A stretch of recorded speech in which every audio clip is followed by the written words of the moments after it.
அன்பான Trinity word திருச்சபை குடும்பத்தினர் அனைவருக்கும் ஆண்டவராகிய இயேசு கிறிஸ்துவின் நாமத்தில் எங்கள் அன்பின் வாழ்த்துக்களை தெரிவித்துக் கொள்ளுகிறோம். நம்ம எல்லாரும் ஒரு நிமிஷம் எழும்பி நின்று ஜெபம் பண்ணுவோமா? இன்றைக்கு மட்டுமல்ல, என்றைக்கும் நான் கேட்க போகிற சத்திய வசனங்களை எனக்கு ஆசீர்வதித்து தாரும். அதை நான் காத்து கொள்ளக்கூடிய கிருபை எனக்கு தாரும். அதை என்னுடைய இருதயமாகிய பலகையில எழுதி கொண்டு என் வாழ்நாள் முழுவதும் அதன்படி செய்யக்கூடிய ஒரு கிருபை எனக்கு தாரும் என்று கேட்போமா? ஆண்டவரை கீழ்ப்படியக்கூடிய ஒரு கிருபை எனக்கு தாரும்.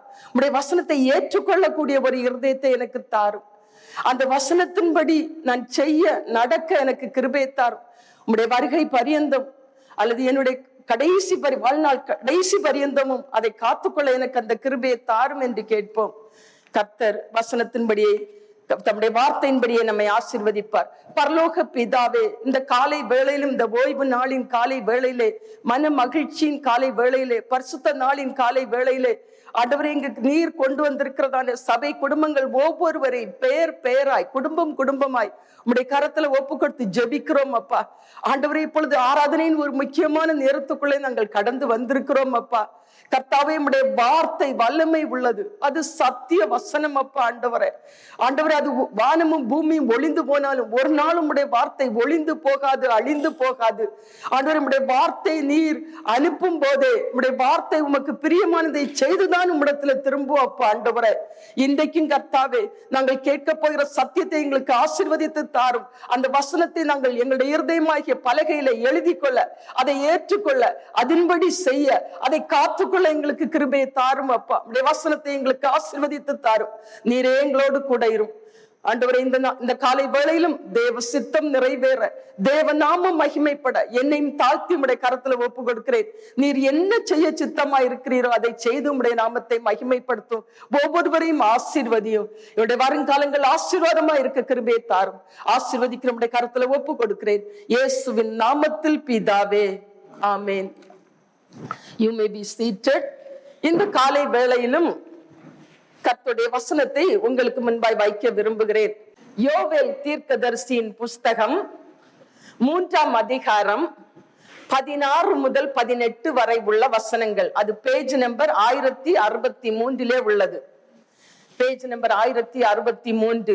யோவேல் தீர்க்கதரிசியின் புஸ்தகம் 3ஆம் அதிகாரம் 16 முதல் 18 வரை உள்ள வசனங்கள். அது 16ஆம் வசனத்தின் மத்திய பகுதியிலிருந்து நாம் வாசிப்போமா? கர்த்தர் தமது ஜனத்துக்கு அடைக்கலமும் இஸ்ரவேல் புத்திரருக்கு அரணான கோட்டையுமாய் இருப்பார். 17ஆம் வசனம், என் பரிசுத்த பர்வதமாகிய சீயோனிலே வாசமா இருக்கிற நான் உங்கள் தேவனாகிய கர்த்தர் என்று அப்பொழுது அறிந்து கொள்வீர்கள். அப்பொழுது எருசலேம் பரிசுத்தமாய் இருக்கும், அந்நியர் இனி அதை கடந்து போவதில்லை. அக்காலத்தில் பர்வதங்கள் திராட்சரசத்தை பொழியும், மலைகள் பாலாய் ஓடும், யூதாவின் ஆறுகள் எல்லாம் பிரவாகித்து ஓடும். ஒரு ஊற்று கர்த்தருடைய ஆலயத்திலிருந்து புறப்பட்டு சித்தீம் என்னும் பள்ளத்தாக்கை நீர் பாய்ச்சலாக்கும். இது சபைக்கு, சபையின் குடும்பங்களாகிய நமக்கு கொடுக்கப்பட்டுள்ள ஒரு முக்கியமான ஒரு ஆசீர்வாதத்தின் பகுதி. If you look into the English Bible, அதுக்கு டைட்டில் எப்படி கொடுக்கப்பட்டிருக்கிறது என்றால் blessings for God's people என்று சொல்லி அது கொடுக்கப்பட்டிருக்கிறது. அதை நீங்கள் பார்த்தால் தெரியும். blessings for God's people, தேவனுடைய பிள்ளைகளுக்கு உரிய ஆசீர்வாதம் என்று குறிப்பாக அழகாக அதிலே சொல்லப்பட்டுள்ளது. இந்த பகுதியிலே மிகவும் ஆசீர்வாதமான வாக்குத்தத்தங்களை, வார்த்தைகளை, வசனத்தை கர்த்தர் நமக்கு தந்திருக்கிறார். அந்த யோவேல் 3:16 அதன் மத்திய பகுதியை நாம் வாசிப்போம். கர்த்தர் தமது ஜனத்துக்கு அடைக்கலமும் இஸ்ரவேல் புத்திரருக்கு அரணான கோட்டையுமாயிருப்பார். இன்றைக்கு காலையிலே பாஸ்டர் தான் கண்ட தரிசனத்தை குறித்து சொன்னார்கள். தேவனுடைய பிள்ளைகளுக்கு அடைக்கலம் கர்த்தர் ஒருவரே, மறைவிடம் கர்த்தர் ஒருவரே, அவர்தான் அரணான கோட்டையுமாய் இருக்கிறார். இந்த மறைவிடம், இந்த பாதுகாப்பு நம்மை விட்டு அகன்று போகும்போதுதான் அங்கே பரிதாபமான நிலை உண்டாகிறது. கர்த்தர் அப்படி மறைவிடத்தை விட்டு மறைந்து போனாரா? அப்படி பாதுகாத்த நிழல் விலகி போனதா? அது உங்களுக்கு தெரியும். கானான் தேசத்தை கர்த்தர் தம்முடைய ஜனத்துக்கு வாக்குத்தத்தம் பண்ணி கொடுத்தார். அதில் எழுதப்பட்டுள்ளது, அவர்களை காத்த நிழல் அவர்களை விட்டு விலகி போனபடியினால கர்த்தர் தம்முடைய ஜனமாகிய இஸ்ரவேலை அங்கே கொண்டு போய் பாதுகாப்பாக வைக்கிறார். அவர்களை காத்த நிழல் அவர்களை விட்டு விலகி போயிற்று என்று வேதம் சொல்லுகிறது.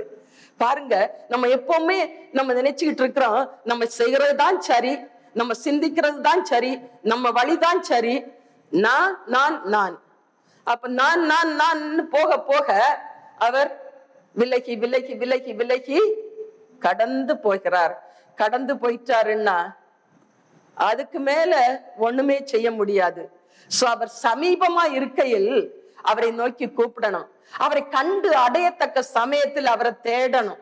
இதை விட்டுச்சோன்னா அவர் தம்முடைய பாதுகாப்பை நம்மேல் வைத்திருக்கிற நேரத்துல, ஆண்டவரே நீரே எனக்கு போதும், உம்முடைய மறைவிடம் போதும், உம்முடைய புகலிடம் போதும், உம்முடைய அடைக்கலம் போதும், நீர் எனக்கு அரணும் கோட்டையை, நீர் அக்கினி மதிலுமா இருந்தா போதும்னு சொல்லி அந்த பாதத்தை இறுக பற்றி கொள்ள வேண்டும். இன்றைக்கு பாதுகாப்பு விலகி போகிறதுக்கு காரணமே ஆண்டவருக்கு கொடுக்க வேண்டிய இடத்தை கொடுக்காம, ஆண்டவருக்கு கொடுக்க வேண்டிய கனத்தை கொடுக்காம, ஆண்டவருக்கு கொடுக்க வேண்டிய நேரத்தை கொடுக்காம, ஆண்டவருக்கு செய்ய வேண்டிய காரியங்களை செய்யாம, ஆண்டவரை யாரோ ஒரு வழிபோக்கன் மாதிரி நம்ம நடத்துறதுனால இன்றைக்கு ஒரு பரிதாபமான நிலைமை குடும்பங்கள்ல, கிறிஸ்தவ குடும்பங்கள்ல அதிலும் காணப்படுகிறது. எனக்கு அன்பானவர்களே, கர்த்தருடைய வேதம் சொல்லுகிறது, கர்த்தர் நமக்கு அடைக்கலமும் அரணான கோட்டையுமாய் இருக்கிறார் என்று. அவர் இருப்பார், எப்போது நம்மோட கூட இருப்பார். எப்படிப்பட்ட அடைக்கலமும் எப்படிப்பட்ட கோட்டையுமாய் இருக்கிறார் என்று நாம் பார்ப்போமா? வாசிப்போம். ஏசாயா 25:4. The book of Isaiah chapter 25 verse 4. ஏசாயா 25:4. கொடூரமானவர்களின் சீறல் மதிலை மோதி அடிக்கிற பெரு வெள்ளத்தை போல் இருக்கையில், நீர் ஏழைக்கு பலனும் நெருக்கப்படுகிற எளியவனுக்கு திடனும் பெரு வெள்ளத்துக்கு தப்பும் அடைக்கலமும் வெயிலுக்கு ஒதுங்கும் நிழலும் ஆனீர் என்று சொல்லப்பட்டுள்ளது. பாருங்க, அதுல ஆரம்பத்துல ஒண்ணுதான் சொல்லியிருக்கு, கொடூரமானவர்களின் சீறல் என்று சொல்லப்பட்டுள்ளது. அப்படிப்பட்ட கொடூரத்தினால் நிறைந்த அப்படிப்பட்ட காரியங்கள் நமக்கு விரோதமாய் எழும்பும் போது, அப்படிப்பட்ட மனுஷர்கள் நமக்கு விரோதமாய் எழும்பும் போது அது எப்படி இருக்கிறதாம்?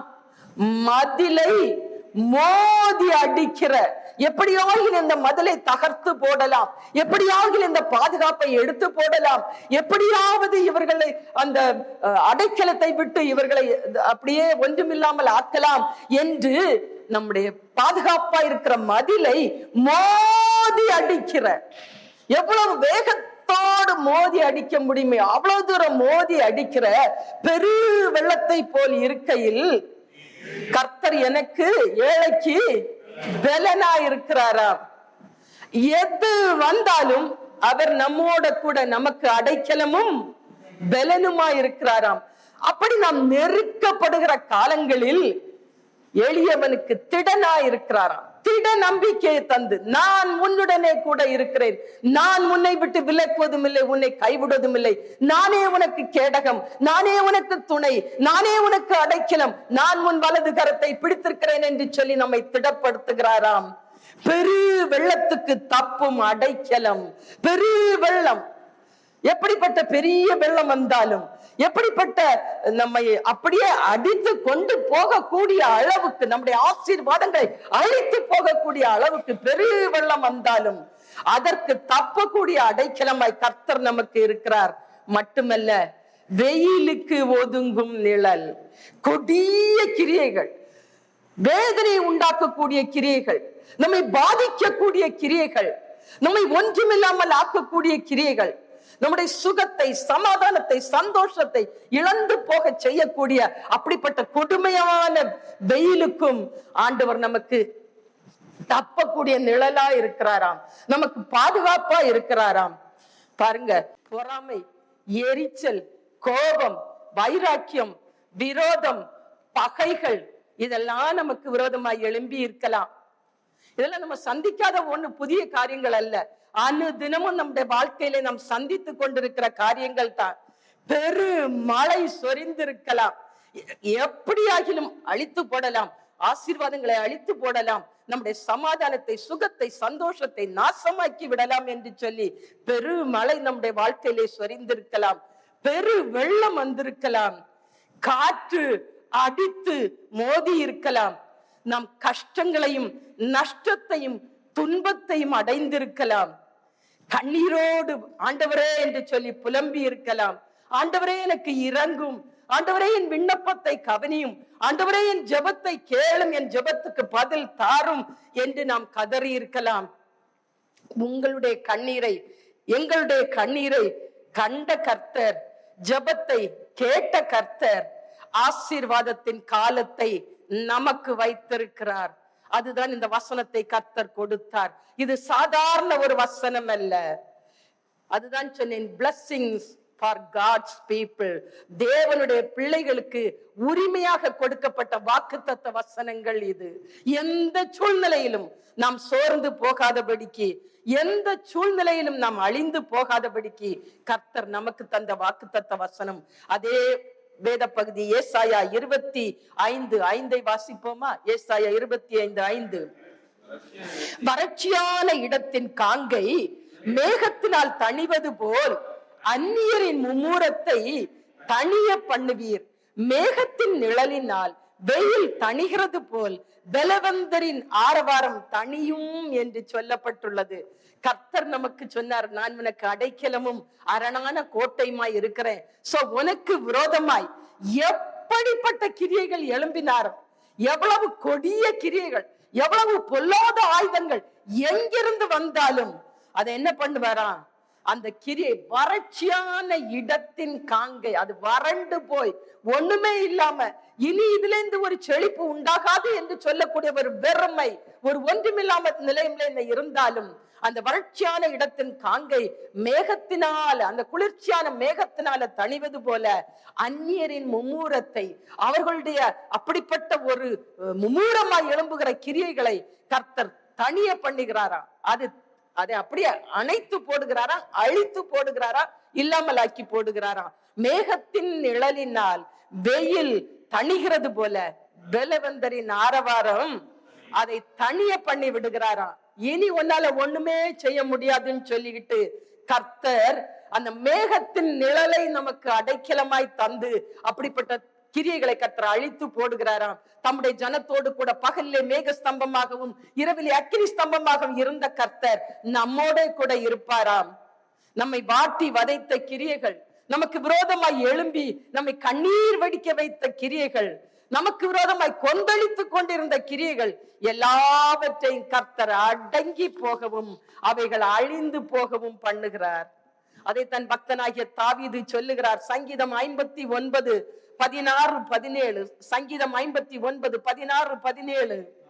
நானோ உம்முடைய வல்லமையை பாடி காலையிலே உம்முடைய கிருபையை மகிழ்ச்சியோடு புகழுவேன். எனக்கு நெருக்கம் உண்டான நாளிலே நீர் எனக்கு தஞ்சமும் எனக்கு உயர்ந்த அடைக்கலமும் ஆனீர். எவ்வளவு அழகாக சொல்றாரு. காலையிலே நான் உம்முடைய வல்லமையை பாடுவேன். நீர் வல்லமை உள்ளவர், நீர் சர்வ வல்லமை உள்ளவர். எனக்கு விரோதமா எப்படிப்பட்ட கொடிய ஆயுதங்கள் கிரியைகள் எழுந்தினாரு, எல்லாவற்றுக்கும் மேல நீர் வல்லமை உள்ளவர். நானோ உம்முடைய வல்லமையை பார்ப்பேன், அதை நான் பாடுவேன், அதை குறித்தே நான் தியானிப்பேன், அதை குறித்தே நான் பெருமை பாராட்டுவேன். நானோ உம்முடைய வல்லமையை பாடி காலையிலே உம்முடைய கிருபையை மகிழ்ச்சியோடு புகழுவேன். சந்தோஷத்தோடு எனக்கு மறைவிடமாய், எனக்கு அடைக்கலமாய், எனக்கு ஆதரவாய், என்னை காப்பாற்றுகிறவராய், என்னை தாங்குகிறவராய் என்னோடு கூட இருக்கிற கர்த்தரை நான் மகிழ்ச்சியோடு புகழுவேன்.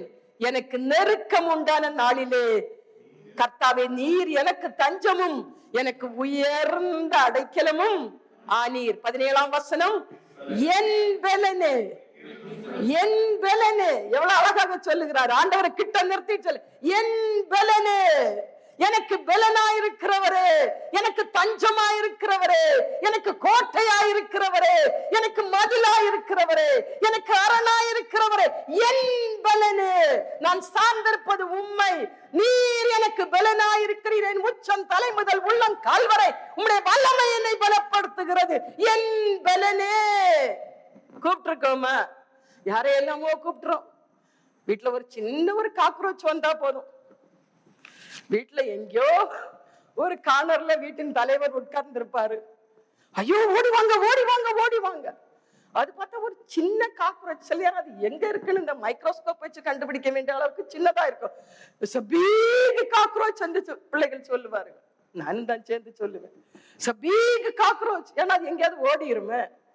அதை பார்த்தா அவ்வளவு சத்தம். இவர் சொல்றாரு, எனக்கு விரோதமா என்ன வரட்டும், என்ன கொடிய கிரியைகள் வந்தாலும், என்ன கொடிய ஆயுதங்கள் வந்தாலும், யார் எனக்கு விரோதமாய் எழும்பினாலும் என் பலனே. ஆண்டவர் உச்சம் தலை முதல் உள்ளங்கால்வர் அவர் பார்க்கிறாரு, ஐயோ சர்வ வல்லமை உள்ள ஆண்டவர், என் பலனே உம்மை கீர்த்தனம் பண்ணுவேன், காரணம் என் தேவன் எனக்கு உயர்ந்த அடைக்கலமும் கிருபை உள்ள என் தேவனுமாய் இருக்கிறார். இந்த சங்கீதத்தை படிக்கும் போது அழகா படிக்கணும்.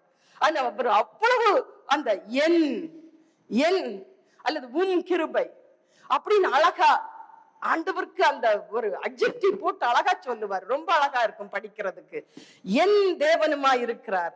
அடுத்தது சங்கீதம் 61:3, அதுல சங்கீதக்காரன் சொல்லுகிறார், நீர் எனக்கு அடைக்கலமும் சத்ருவுக்கு எதிரே பலத்த துரோகமா இருந்தீர். சும்மா சாதாரண நீர் ஒரு போர்ட்ரஸா இருந்தீர், ஒரு துரோகமா இருந்தீர்னு சொல்லி இருக்கலாம். எனக்கு பலத்த துரோகமா இருந்தீர். பாருங்க, அப்ப ஆண்டவருக்கு எவ்வளவு ஒரு மகிமையை கொடுத்து அவரை எவ்வளவு தூரம் he is lifting up the name of the Lord. எனக்கு பலத்த துரோகமா இருந்தீர், நீர் எனக்கு அடைக்கலமாய் மட்டுமல்ல எனக்கு பலத்த துரோகமாய் இருந்தீர். அதனால 4ஆம் வசனத்திலே சொல்லுகிறார், 4ஆம் வசனம், நான் உம்முடைய கூடாரத்தில் சதா காலமும் தங்குவேன், உமது செட்டைகளின் மறைவிலே வந்து அடைவேன். கடைசியில இவர் டோட்டல் சரண்டர் ஆகிறாரு. ஆண்டவரே, நீர் இதெல்லாம் எனக்கு செய்தீரே. நான் அந்த அதிகாரத்திலிருந்து ஒரு சில வசனங்களை தான் எடுத்திருக்கிறேன், வீட்டுல போய் அதை படித்து பாருங்கள், அவ்வளவு அருமையான வசனங்கள். அவர் இதெல்லாம் ஒவ்வொன்றாய் சொல்லி சொல்லி விட்டு கடைசியில சொல்றாரு, ஆண்டவரே, நான் உம்முடைய கூடாரத்தில் இனி எனக்கு புகலிடம் உம்முடைய கூடாரம் தான், உம்முடைய ஆலயம் தான், உம்முடைய மகிமை பொருந்திய ஸ்தானம் தான். கர்த்தாவே, இனி எங்கேயும் போக மாட்டேன், எதையும் பார்க்க மாட்டேன், உம்முடைய கூடாரத்தில் உம்மை விட்டு விலகாதபடி நான் சதா காலமும் தங்குவேன், நான் சதா காலமும் தங்குவேன். நம்ம என்ன சொல்றோம், மரண பரியந்தம், இல்லைன்னா ஆண்டவருக்கு வருகை பரியந்தம்னு. இவர் எவ்வளவு தூரம் உரிமையோட சொல்றாரு பாருங்க, சதா காலம். நீர் சதா காலத்துக்கும் ஆண்டவர். ஆண்டவரே, உம்முடைய காலங்கள் முடிந்து போவதில்லை, உம்முடைய ஆண்டுகள் முடிந்து போவதில்லை, நீர் நேற்றும் இன்றும் என்றும் மாறாதவர். இவர் அப்படியே சொல்றார், நானும் சதா காலமும் நான் தங்குவேன், ஏன்னா நீரே எனக்கு எல்லாம், உம்முடைய செட்டைகளின் மறைவிலே வந்து அடைவேன். எவ்வளவு தூரம் அந்த நித்திய ஜீவனை பற்றிய ஒரு உரிமையோட அவர் கேட்கிறாரு, சொல்றாரு பாருங்க. ஆண்டவர்கிட்டே சொல்றாரு, நான் உம்முடைய கூடாரத்தில் சதா காலமும் தங்குவேன், உமது செட்டைகளின் மறைவிலே வந்து அடைவேன். பிரியமானவர்களே, ஆண்டவர்கிட்ட இருந்து அன்பை பெற்றுக் கொள்கிறோம், இரக்கத்தை பெற்றுக் கொள்கிறோம், மனது உருக்கத்தை பெற்றுக் கொள்கிறோம், மகிமையான ஆசீர்வாதங்களை பெற்றுக் கொள்ளுகிறோம். தகுதி இல்லாத நம்ம தகுதிப்படுத்தி எவ்வளவோ உயர்த்தி மேன்மைப்படுத்தி ஆசீர்வாதங்களினால நம்ம அலங்கரிக்கிறார். நல்ல குடும்பத்தை தருகிறார், நல்ல கணவன் மனைவியை தருகிறார், அதோடு விட்டு விடவில்லை, இது போதும் நீ அப்படியே இருநில, பிள்ளைகளை தருகிறார், சந்ததியை தந்து ஆசீர்வதிக்கிறார். எவ்வளவு மேன்மையான காரியங்களை நமக்காய் கருத்தும் கவனமாய் அதன் காலத்திலே கர்த்தர் ஒவ்வொன்றாய் நமக்கு முன்குறித்து நேர்த்தியாய் செய்கிறார். பாருங்க, இந்த ஆண்டவரை நம்ம என்ன செய்கிறோம், அவரை எல்லாம் வாங்கின பிறகு அடிக்கடி சொல்லுவோம் இல்ல, பை பை என்று. அதே மாதிரி யாரோ ஒருத்தர் இதெல்லாம் நமக்கு வர வேண்டியதுதான். ஏன்னா இந்த உலகத்துல நம்ம பிறந்திருக்கிறோம் இல்ல, இதெல்லாம் ஆஸ்திரேலியா தேசத்துல வந்திருக்கிறதுனால ஆஸ்திரேலியாவில் உள்ள ஆசீர்வாதங்களை எல்லாம் நம்ம அனுபவிக்க வேண்டியதுதான். அதுக்கப்புறம் ஆண்டவர் தேவையில்லை, ஆண்டவரே பை பை. இனி சண்டையான ஒரு கார் கிடைச்சிட்டா எனக்கு எங்க போகணும், ஹாலிடே போகணும் இல்ல, ஆண்டவருக்கு பிரியமில்லாத இடத்துல போய் பிரியமில்லாத காரியங்களை பார்த்து பிரியமில்லாத காரியங்களை செய்து பிரியமில்லாத கூட்டத்தோட இருந்தா அதுல ஒரு சந்தோஷம். பிஆர் கிடைச்சிட்டு I am typical Australian, I can to what ever I want. எனக்கு ஆண்டவரை பற்றியும் கவலை இல்லை, எனக்கு வேற எதை பற்றியும் எனக்கு கவலை இல்லை. பிகாஸ் நான் என்னுடைய மாம்சத்துல என்னென்ன நினைச்சனோ அதெல்லாம் நான் இப்ப பெற்றுக்கொண்டேன். எனக்கு என்னுடைய சொந்த தேசத்துல இதெல்லாம் பெற்றுக்கொள்ளணும்னா ரொம்ப கஷ்டம், முடியாது. இப்ப இதெல்லாம் நான் இலவசமா கர்த்தர் எனக்கு தந்துட்டாரு. இனி ஆண்டவர் எனக்கு தேவையே இல்ல. இனிதான் பின்னால வருது நிறைய காரியங்கள் சொல்றேன், கவனமா கேட்டுக்கிடுங்க. பாருங்க, ஆண்டவரை நம்ம புறக்கணித்து விடுகிறோம்.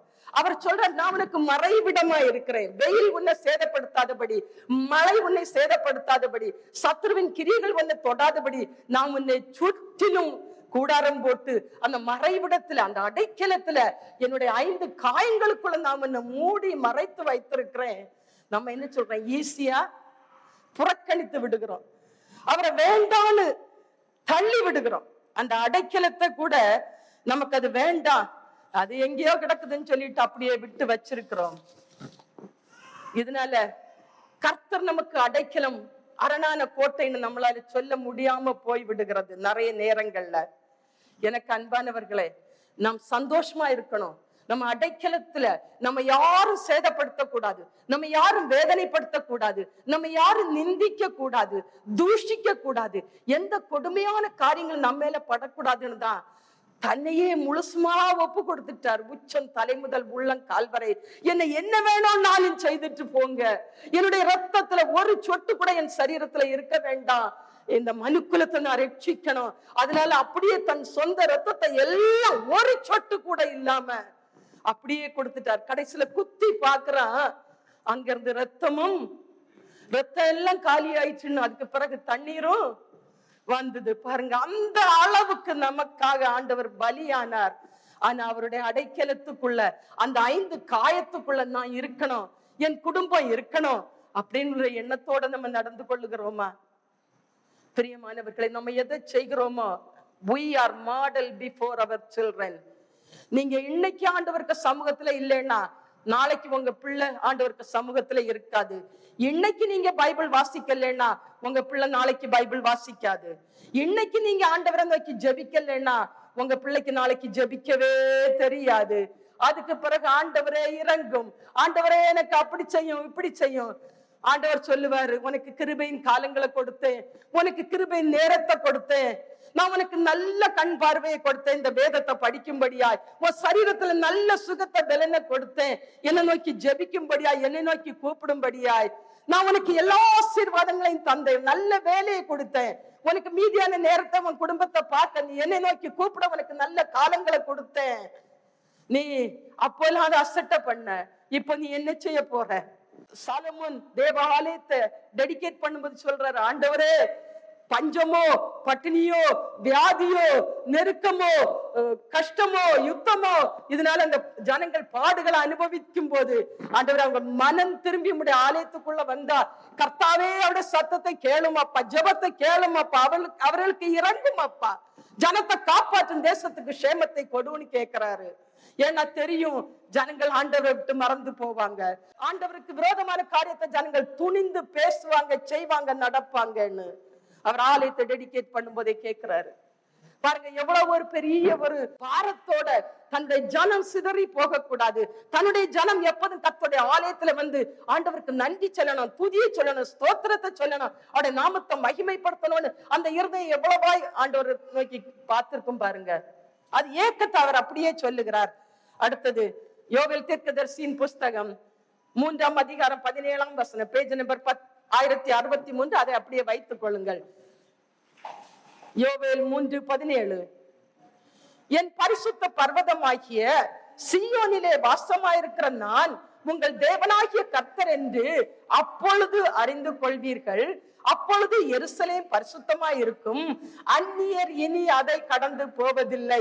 அதுல சொல்லப்பட்டுள்ளது, என் பரிசுத்த பர்வதமாகிய சீயோனிலே நான் வாசமாயிருக்கிறேன், என் பரிசுத்த பர்வதமாகிய ஆலயத்திலே நான் வாசமாயிருக்கிறேன், நான் உங்கள் தேவனாகிய கர்த்தர் என நீ என்னை தொழுது கொள்ளுகிறபடினால, நீ என்னை நோக்கி கூப்பிடுகிறபடினால, நீ என்னை ஆராதிக்கிறபடினால நான் கர்த்தர் என்று, நான் உங்கள் தேவனாகிய கர்த்தர் என்று அப்பொழுது அறிந்து கொள்வீர்கள். ஏன்னா தீங்கு உன்னை தொடாது, கஷ்டம் உன்னை அணுகாது, அதன் பிறகு சொல்லுகிறார், அப்பொழுது எருசலேம் பரிசுத்தமாய் இருக்கும். எருசலேம் கர்த்தருடைய நகரம், கர்த்தர் தங்கும் இடம், கர்த்தருடைய ஆலயம், அது பரிசுத்தமாய் இருக்கும்.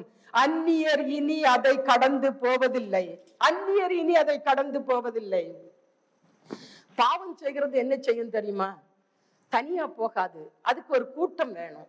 சோ அது கூட்டமா தான் செயல்படும். ஆனா பரிசுத்தமான பாருங்க, ஒருத்தர். ஏன்னா ஆண்டவருக்கு துணையோடு ஆண்டவருக்கு சித்தத்தை செய்கிறதுனால தனியா அவ்வளவு தூரம் நின்று ஆண்டவருடைய காரியங்களை செய்வாங்க. ஆனா பிசாசின் கூட்டத்தை பார்த்தா அது இப்படி வேண்டாத காரியங்களை சொல்லி தனக்கு ஏற்றபடி ஒரு கூட்டத்தை, தனக்கு சூழ்நிலைக்கு ஏற்றபடி தான் எந்த பாவத்துக்குள்ள இருக்க அந்த பாவத்தோட உள்ள கொஞ்சம் பேரை சேர்த்து வைத்துக்கிடும். இங்க சொல்லுகிறாரு, அந்நியர் இனி அதை கடந்து போவதில்லை. ஏன்னா கர்த்தர் பரிசுத்த ஸ்தலத்துல இருக்கிறார். கர்த்தர் நம்மோடு கூட இருக்கிறதுனால இனி இப்படிப்பட்ட அசுத்த கிரியைகள், பொல்லாத கூட்டம் கூடுகிற கிரியைகள் ஒன்றும் வருவதில்லை. ஏசாயா 11:9, ஏசாயா 11:9 சொல்லப்பட்டுள்ளது, என் பரிசுத்த பர்வதம் எங்கும் தீங்கு செய்வாரும் இல்லை, கேடு செய்வாரும் இல்லை.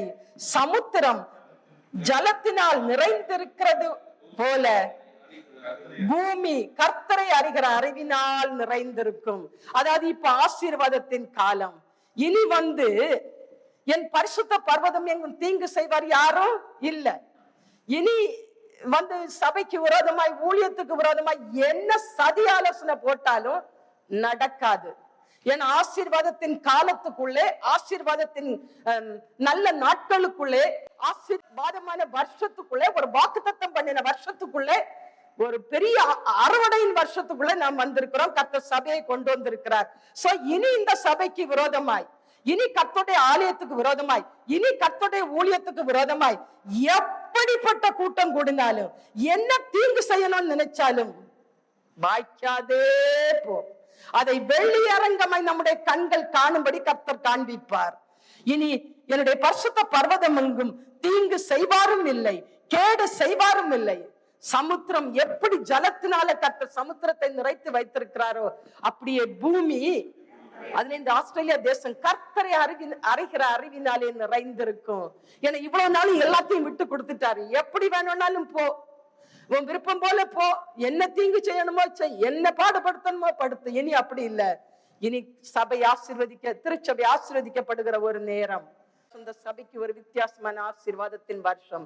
சமுத்திரம் எப்படி ஜலத்தினால கர்த்தர் சமுத்திரத்தை நிறைத்து வைத்திருக்கிறாரோ அப்படியே கர்த்தர் என்ன செய்வாரா? பூமியை சத்தமா கர்த்தரை அறிகிற அறிவினாலே, அப்படியானால் வேதத்தை அறிகிற அறிவு உண்டாகும். ஒரு அறிவு, வேதத்தின் வசனத்தை நேசிக்கிற ஒரு நேசம், ஒரு பாசம், ஒரு அன்பு உண்டாகும். ஆண்டவரை நேசிக்கிற ஒரு அன்பு சபைகளிலே உண்டாகும். ஆண்டவரை நேசிக்கிற ஒரு அன்பு குடும்பங்களிலே உண்டாகும். ஆண்டவரை புறக்கணிக்க மாட்டார்கள். ஆண்டவருக்கு விரோதமாய் தீங்கு செய்ய மாட்டார்கள். ஆண்டவருக்கு விரோதமாய் கேடு செய்ய மாட்டார்கள். ஆண்டவரே எனக்கு வேண்டும் என்று பற்றி கொள்ளக்கூடிய ஒரு காலத்துக்குள்ளே நாம் வந்திருக்கிறோம். ஆண்டவர் தான் இனி தஞ்சம், ஆண்டவர் தான் இனி அடைக்கலம், ஆண்டவர் தான் இனி கோட்டை என்று பாருங்க. நம்ம எப்போது ஆண்டவர் நம்ம கூட இருக்கிறார். நம்ம அவருக்கு கூட இருந்தா அவர் நம்மை விட்டு விலக மாட்டார். கூட இருக்கிறார். நம்ம அவருக்கு கூட இருந்தா அவர் நம்மை விட்டு விலக மாட்டார். அவர் நம்மோடு கூட கடைசி பரியந்தம் இருப்பார்.